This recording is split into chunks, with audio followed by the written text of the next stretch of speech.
going to be that the citizens of the Air Pollution Control Board cannot make an adequately informed decision about the case today and must continue rigorous review of the Chickahominy Power Station over the next months, including... Can you please identify yourself? Mary Finley-Brook, University of Richmond.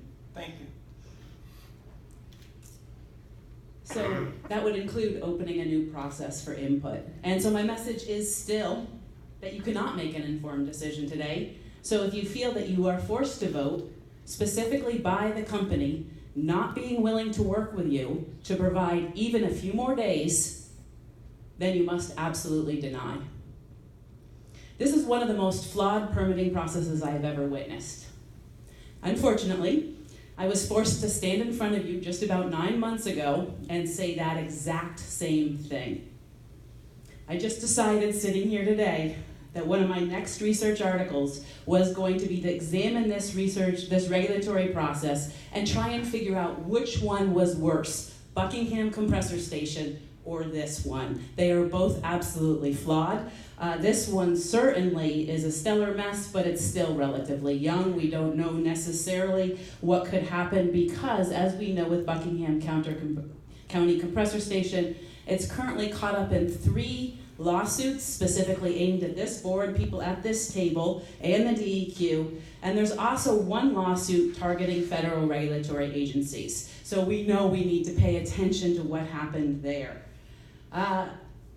There are many reasons why this permitting process is so inadequate. Charles City County is more than 50% people of color, as we've heard, so that's obviously a threshold for enhanced review. In contrast to what we would expect to see in this situation, throughout the permitting process, for the largest energy facility plant in the state, there's been a near complete absence of public input.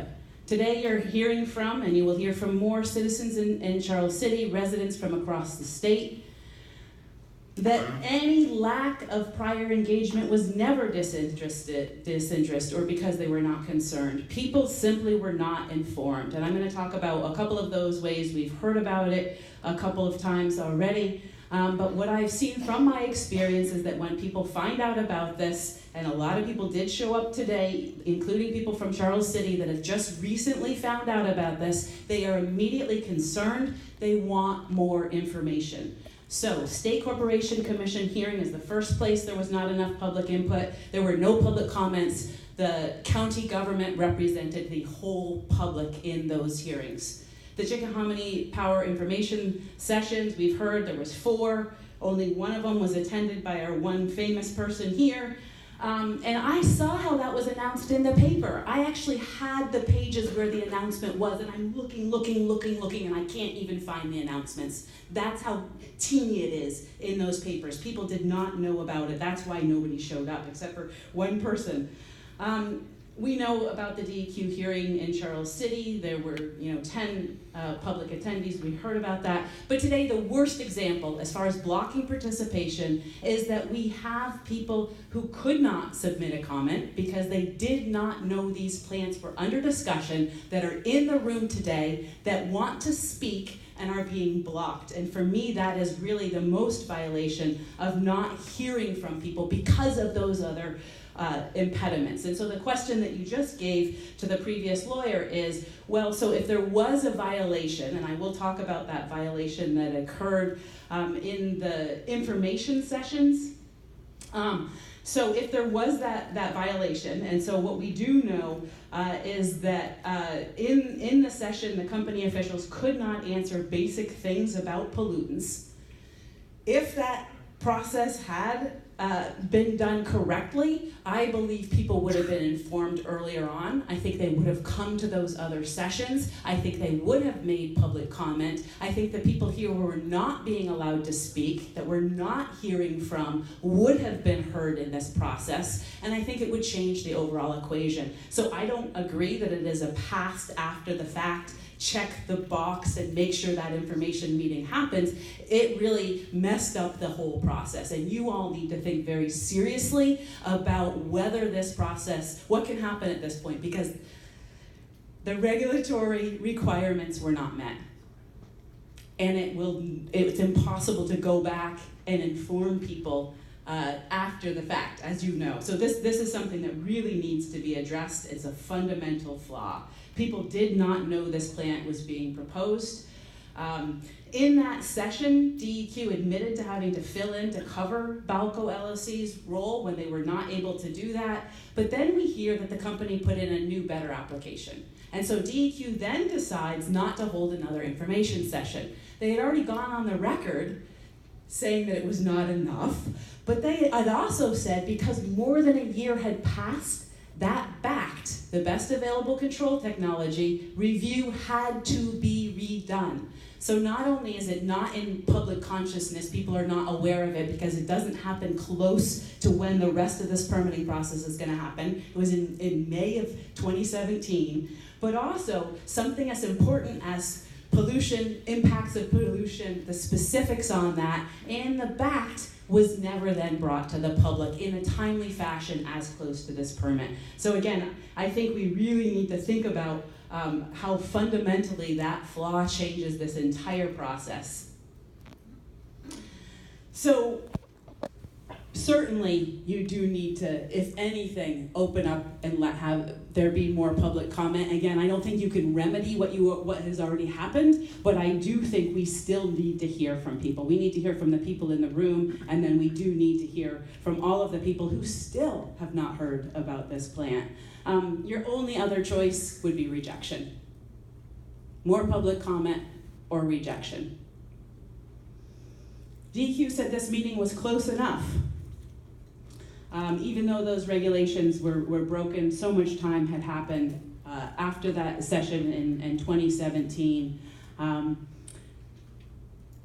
And we know that the application was made better essentially by the consultants, AECOM. And so we still remain uncertain, and I think you saw today they couldn't answer questions about evacuation. There was a lot of things that people couldn't answer. There is not necessarily the knowledge, experience, and readiness coming at this point to show that this company is prepared, qualified to run the largest gas plant in the Commonwealth. Now, if there hadn't been so much information redacted from the SCC application, we might have had more information. But with the information we have and how we're seeing this company perform, speaking to the public, speaking in hearings like this, getting information in, communicating regularly with DEQ, because there was that long gap.